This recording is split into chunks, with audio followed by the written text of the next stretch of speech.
언제 한번 터지게 되면 다 무너진다는 것인데, 이 무너지는데 이게 뭐가 무너지냐면 결국에 시민의 안전이 무너진다는 거예요.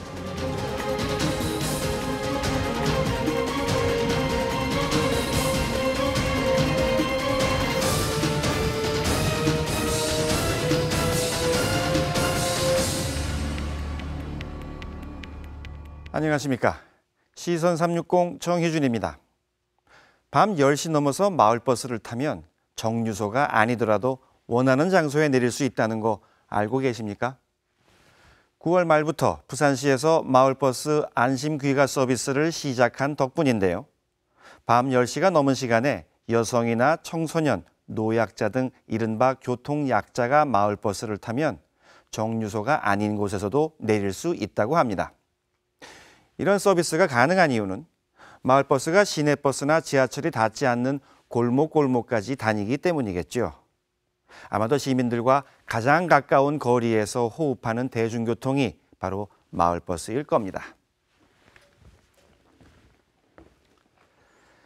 그런데 요즘 들어 크고 작은 마을버스 사고 소식이 끊이지 않고 있습니다. 지난 9월 말에는 하루에 사고가 2건이나 있었습니다. 마을버스를 이용하는 승객들은 불안한 마음일 수밖에 없습니다. 도대체 왜 이렇게 사고가 끊이지 않는 걸까요? 마을버스 사고와 운행 실태를 취재했습니다. 지난 8월 23일 사하구 장림동. 언덕길을 내려오던 마을버스가 한 아파트의 출입구를 들이받는 아찔한 사고가 일어났습니다. 지금도 다리가 달달달 떨리는데 우리 아파트 갖다 들어가고 보기에는 옛날에 요 사는데. 마을버스는 차 앞부분이 완전히 찌그러질 정도로 처참하게 부셔졌는데요. 사고 현장의 CCTV에는 아파트 입구를 향해 돌진하는 버스의 모습이 그대로 담겨 있습니다. 이 사고로 마을버스 기사와 승객 12명이 중경상을 입었습니다. 이날 사고는 도대체 왜 일어난 걸까요? 차 출발할 때 그게 좀 이상한 게 시동이 안 걸렸어요. 안 걸려가지고 이제 기사님께서 남자분들 저기 내려갖고 좀 뒤를 좀 밀어달라 하더라고요. 그러면 이제 이렇게 돌아서 갈 수 있겠다고. 그 이제 밀어주고 도는데 이제 그 앞에서 밀으라 그래. 근데 이제 기사님이 이제 뒤에서도 조금 밀어주세요 하는데 그 말을 아마 이 남자분들이 못 듣고 그냥 올라오시는 것 같더라고. 그러니까 차는 그대로 그냥 이제 일단 틀어서 내려가는데 불과 한 2분 정도 됐을 겁니다. 아마. 2분이나 3분 길어봤자 그냥 뭐 차가 가는 게 아니고요. 무슨 번개가 이렇게 확 지나가는 것 같은 그런 느낌이 들었어요. 버스의 시동이 걸리지 않자 기사가 승객들에게 버스를 밀라고 했다는 건데요. 그야말로 위험천만한 일을 벌인 겁니다. 기사의 과실로 일어난 듯 보이는 사고. 하지만 사고의 징조는 일찍부터 있었다고 합니다. 기사님이 잠깐 하시는 말씀, 좋은데 두근거리는 말씀을 제가 들리더라고요.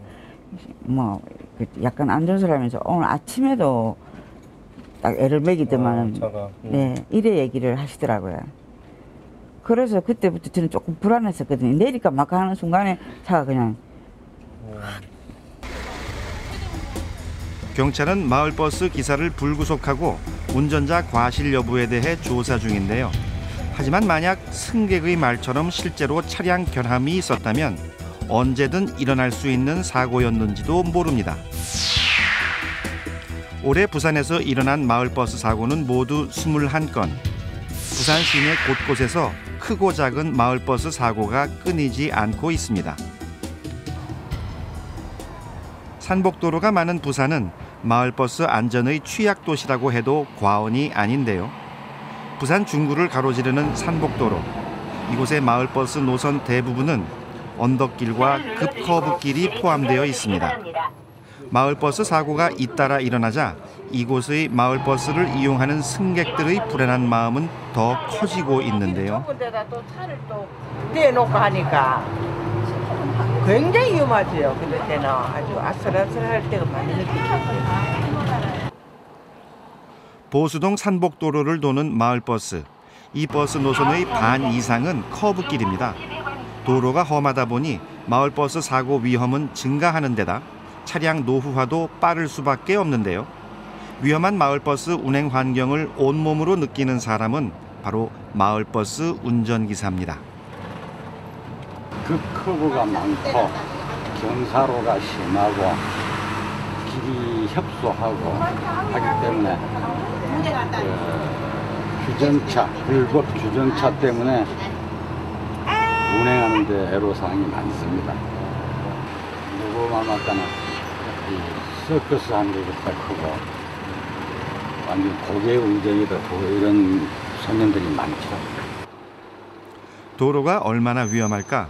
산복도로를 도는 마을버스를 직접 타봤습니다. 출발하자마자 급커브길을 지나고 그렇지 않아도 좁은 도로는 불법 주정차된 차량들 때문에 더 좁았습니다. 마주오는 차들도 피해가기 힘든 도로 상황. 게다가 차도와 인도의 구분이 제대로 되어 있지 않은 구간도 많았는데요. 고개 운전이라는 말이 납득이 갈 정도였습니다. 이처럼 운행 환경이 좋지 않은 곳은 비단 한 노선뿐만이 아닙니다. 부산의 마을버스 노선은 총 134개, 그중에 119개 노선에 산복도로가 포함되어 있습니다. 전체 노선의 88%에 달합니다. 이렇게 오르막길, 내리막길이 현저하고 또 커브길도 많은 이런 길을 운전하는 그런 상황이다 보니까 상당히 위험한 그런 조건에서 고령 운전자들이 운전하다 보면 결국에 사고로 이어질 수밖에 없는 것이고요. 또 차량의 노후는 빨리 되다 보니까 정기 점검을 제대로 하지 않는 경우에는 그것이 또 다시 또 다른 사고의 원인이 되는 것이죠. 지난 9월 19일 장림동 또 한 번의 아찔한 마을버스 사고가 있었습니다.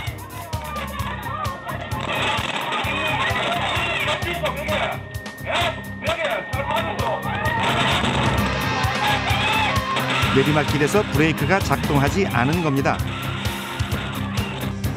버스는 마주오던 승용차와 충돌한 뒤 아파트 담장을 들이받고 나서야 겨우 멈춰섰는데요. 이 사고로 승객 등 26명이 부상을 입었습니다. 끊이지 않고 일어나고 있는 마을버스 사고. 지난 4년간 경찰에 신고된 마을버스 사고만 해도 141건이나 되고 마을버스 사고로 인한 사상자는 284명에 이릅니다.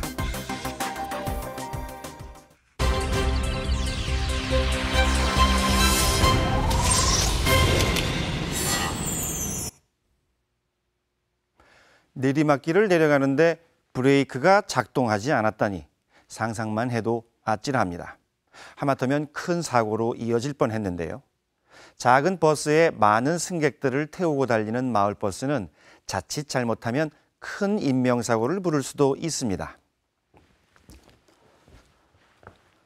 사고가 날 때마다 마을버스에 여러 가지 문제점들이 쏟아져 나오고 있는데요. 고령의 운전기사 문제부터 마을버스 회사의 열악한 재정 상황까지 마을버스가 가지고 있는 고질적인 문제들을 취재해봤습니다. 지하철과 시내버스가 닿지 않는 골목골목까지 시민들의 발이 되어주는 마을버스. 마을버스 안전의 최일선을 책임지고 있는 사람은 바로 운전기사일 텐데요. 하지만 마을버스 사고 원인을 보면 운전자 과실이 많습니다. 어떻게 된 일일까요? 부산의 마을버스 기사는 총 58개 업체에 1000여 명 정도. 이들이 하루 마을버스에 태우는 승객은 25만 명이 넘습니다. 승객들의 안전을 책임져야 할 마을버스 기사. 그런데 취재 중 만난 한 마을버스 기사는 과속이나 신호 위반을 하는 게 어쩔 수 없는 현실이라고 이야기합니다. 사람이나 뭐 타고 일하면 2시간 절대 가다 대야 되는데 밥 시간이나 되면 또 밥 먹고 좀 화장실도 가고 좀 쉬어야 되는 그런 시간인데 시간 아끼고 다투려고 하면은 남기려고 하면은 쌍줄이 위반이 되지고. 마을버스 한 대가 한 번 운행하는 시간이 예를 들어 60분이라고 하면 기사에게 주어지는 휴식 시간은 10분 남짓. 만약 신호에 자주 걸리고 승객이 많은 시간에 운전하게 되면 운행 시간을 초과할 수밖에 없다는 건데요. 이럴 경우 기사들은 배차 시간을 맞추기 위해 휴식 시간 없이 다시 운전대를 잡아야 합니다. 또 다른 문제는 이렇게 운전 피로도가 높은 상황임에도 불구하고 나이 많은 운전기사들이 많다는 건데요. 마을버스 기사의 정년은 60세. 하지만 이후에도 연장이 가능해 사실상 정년이 없는 것과 마찬가지입니다. 현재 부산의 60세 이상 기사는 총 321명, 전체 기사의 32%나 됩니다. 나이 드신 분들은 여기서 마지막 용장제를 생각하고 그냥 먹고 살라고 발버둥 치는 거지 꼭 뭐 버스나 버스 가려고 가는 것보다도 자 여기 나 드신 분들은 여기가 마지막이다 생각하고 뭐 열심히 사는 거죠. 게다가 젊은 마을버스 기사들은 버스 운전에 미숙한 초보 운전자들이 대부분입니다.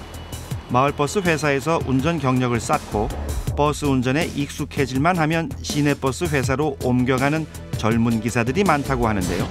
가장 큰 이유는 급여가 2배 이상 차이가 나기 때문입니다.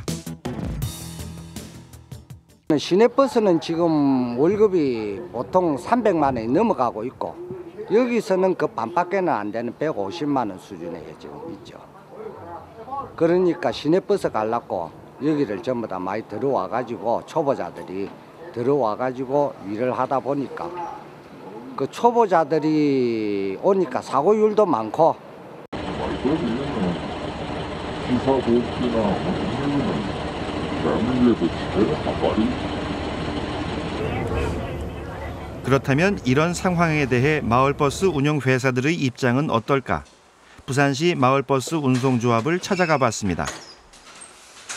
이들 또한 운전기사들의 열악한 환경에 대한 문제를 인식하고 있다는 입장인데요. 그냥 운전기사들이 이제 조금 임금 수준이 낮다 보니까 장기 근무자가 좀 어렵습니다. 그래서 이직률이 좀 심하고 젊은 층도 있고 남하는 층도 있고 이러는데. 하지만 이들 나름대로의 입장도 있습니다. 업체들이 대부분 영세한 데 비해 부산시의 재정지원금은 한 달에 21억 원 정도. 58개 업체가 이 지원금을 나눠 갔는데요. 2008년 환승제도가 실시되면서 연간 손실 금액이 매년 늘고 있는 실정이라는 겁니다. 통계적으로 적자 나는 게 연간 70억 이상 적자 나는데 그러면 개종에 그런 말을 하죠. 적자 나는데 어떻게 버티느냐.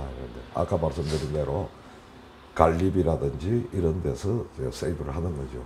기사 사장님들이 직접 운전을 하는 경우도 있고 뭐 관리 직원이라든지 경리 직원이라든지 이런 사람을 안 쓰고 사무실비가 거의 안 들어갑니다. 사무실을 컨테이너 박스로 쓴다든지 이렇게 해서 그런 데서 손실을 보전을 막아 나가고. 마을버스 안전의 큰 위험 요소 중 하나인 버스 노후화에 대해서는 어떤 입장일까? 먼저 부산의 마을버스 차량 현황을 살펴봤는데요. 2014년 기준 사용연한 9년을 넘긴 마을버스는 전체 버스의 8.6%. 법적으로 9년은 그냥 이용할 수 있고 사용연한이 9년 쓰고 그 다음에 차가 괜찮을 때는 2년을 더 연장해서 허가받아 쓸 수 있습니다. 허가받아 연장할 때는 6개월 단위로 검사를 받고 합격이 될 때는 6개월 연장되고 또 6개월 후에 정비하고 검사받아서 합격되면 6개월씩 이래서 2년간 총 11년을 쓸 수도 있습니다만 우리 지금 현재 차가 9년이 넘은 차는 극소수 몇 대가 안 됩니다. 노후화 버스의 비율이 낮기 때문에 별 문제 없다는 입장인데요. 하지만 지난 8월 장림동 사고버스는 2005년식으로 안전검사를 통과해 수명 연장을 한 버스였습니다. 아무리 비율이 낮다고 해도 사고 위험이 없다고 단정 지을 수 없습니다. 사고가 나는 순간 낮은 비율은 아무런 소용도 없기 때문입니다. 그렇다면 마을버스 안전을 위해 버스 정비 등 안전 점검에 더 신경을 써야 할 텐데요. 버스 정비는 제대로 이루어지고 있을까요? 전국 회사에서 한다 하지만 회사에서는 조그마한 거는 그냥 뭐만 큰 건 모두 회사의 정비사들은 맨날 그런 손대기 힘이 드니까 맨날 차 중간에 꺼지고 우리가 무슨 이야기 해봐야 회사에서 누구 주지도 안 하고 할 이러면 나가라는 식으로 그런 식으로 또 노인들이 돼야 나니까 또 안 나가려고 애를 쓰다 보니까 또 사람 감안을 하고. 마을버스 사고가 계속되자 부산시는 2012년부터 매년 상하반기 2차례에 걸쳐 마을버스 일제 점검을 해오고 있는데요. 지난 8월부터 약 2달간 총 38개 회사 327대를 검사했습니다. 그 결과 출입문 등 차량 설비 작동 불량부터 제동장치 점검 소홀, 등화장치 부적합, 타이어 마모 기준 초과 등 총 131건이 적발됐습니다.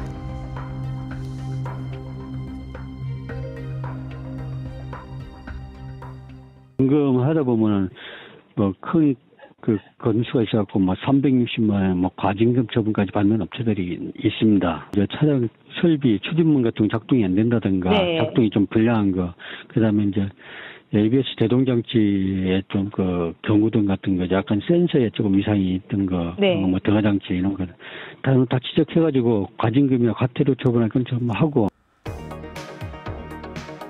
방심하면 큰 인명사고로 이어질 수 있는 마을버스 사고.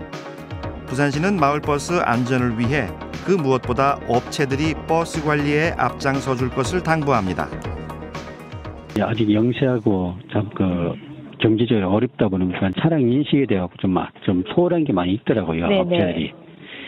그런 업체에 대해 관리를 자꾸 할 수 있도록 사업주 관리자들한테 얘기를 해주고 그런 의식을 계획할 수 있도록 많이 하고 있습니다.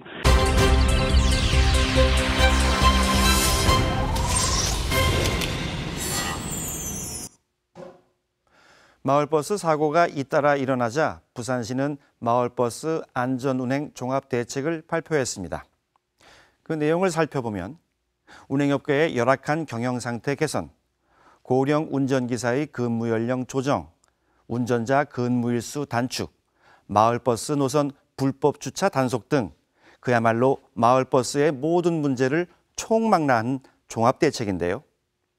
하지만 아무리 대책을 잘 세웠다 하더라도 업체가 이를 제대로 지키지 않으면 기껏 세운 대책도 무용지물이 될 것이 불보듯 뻔합니다. 이런 상황에서 마을버스 안전에 앞장서고 있는 한 버스 회사가 있다고 해서 찾아가 봤습니다. 남구 용당동과 서면 사이를 오가는 이 마을버스는 조금 특별한 버스입니다. 마을버스 사고가 잇따라 나고 있는 요즘 승객들은 이 버스만은 마음 놓고 탄다고 하는데요. 지난 7월 전국 최초로 무사고 1000일을 달성했기 때문입니다. 전국에서 원한 이런 무사고를 하다 보니까 책임감이 엄청나게 무겁습니다.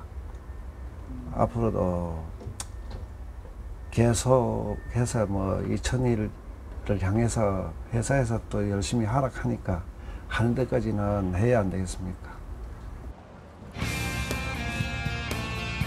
무사고 기록은 오늘까지 이어져 1100일의 대기록을 앞두고 있습니다. 버스 회사 스스로 무사고 운동을 기획해 이루어낸 성과라는 데에 더 큰 의미가 있는데요. 3년간 무사고를 기록할 수 있었던 비결은 무엇일까? 무사고 운동에 앞장섰던 마을버스 대표를 만나봤습니다. 무엇보다 승객들의 신뢰를 회복하고 싶었다는데요. 저희들이 구경버스 무사고 1000일 요걸 차마다 다 붙여놨습니다. 왜 붙여놨냐면 우리 기사분들도 거기에 대한 자긍심도 느끼고 승객들이 특히 이 차가 또 안전하다 이런 그걸 하기 위해서 붙여놨습니다. 속도 제한. 마을버스 사고의 가장 큰 원인은 과속이라고 판단, 차량마다 속도 제어 장치를 설치했습니다. 시내 구간에서 시속 65km 이상 주행할 수 없도록 한 건데요. 65km 돼갔습니다.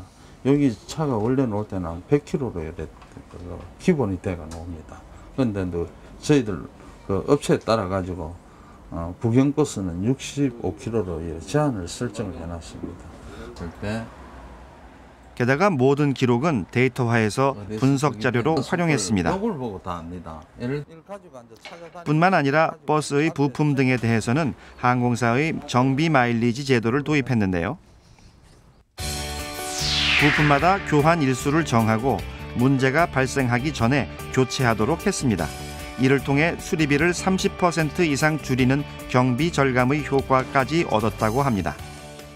사고가 없다 보니까 정비비 부분에서 상당히 절감이 되고, 그리고 이 시스템이 정착이 되다 보니까 계속적으로 이제 동기부여도 되고 하다 보니까 한 신기록을 갈 때까지 한번 해보자 이런. 차량뿐만 아니라 기사들의 안전 교육에도 노력을 기울이고 있는데요. 특히 신입 기사들에겐 3개월간 고참 기사를 1대1로 배정해 노하우를 전수받도록 하고 있습니다. 무엇보다 강조하는 것은 운행 전 차량 점검입니다. 그걸 잘 보고 실밥이 튄 거 그냥 돌아가 보면 이게 쫙 말리면서 끊어져 본다고. 차 아침에 점검을 하는 이유는 중간에 운행을 하다가 도중에 차가 고장이나 서지 않을까, 그걸 위주로 해서 아침에 점검을 하고 운행을 시작합니다. 고참 기사의 마을버스 운행에도 신입 기사가 함께 하는데요. 이런 과정을 통해 고참 기사의 안전운행 비결을 배우고 자신이 운행할 마을버스 노선의 특성에 대해서도 익힐 수 있다고 합니다. 운전하면서 사고를 어떤 미연에 방지할 수 있을 수 있도록 차곡차곡 이제 위험 구간이라든지, 그다음에 운전함에 있어서 가속이라든지 그다음에 그 신호 위반 이런 거 갖다가 철저히 교육을 받았습니다. 시민들과 가장 가까운 곳에서 시민들의 안전을 싣고 달리는 마을버스. 안심하고 탈 수 있는 시민들의 발이 되기를 기대해 봅니다. 운전자의 의식, 안전의식이 무엇보다도 필요합니다.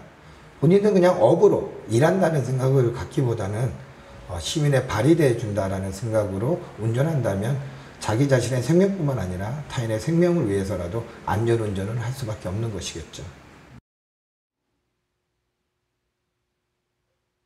무사고 천일의 비결을 물어보자 기록은 하루아침에 이루어진 것이 아니라고 강조했습니다. 매일 운행 기록을 분석하고 부속품의 사용 연한을 계량화하고 또 기사들에게 안전운전 교육을 반복하고 무수한 노력 끝에 이루어졌다는 겁니다. 그 배경에는 마을버스의 안전이 곧 승객의 안전이라는 생각이 있었기 때문이겠죠. 부산시도 마을버스 안전에 대한 책임이나 관리를 무조건 업체 쪽에 넘길 것이 아니라 더 철저한 점검과 관리 그리고 재정 지원이 뒷받침되어야 할 겁니다. 부산시, 마을버스 운영업체 그리고 운전기사들까지 이들 모두가 마을버스를 이용하는 시민의 안전이 자신에게 달려있다는 사실을 잊지 않을 때 우리가 마음 놓고 탈 수 있는 안심버스가 될 수 있지 않을까요?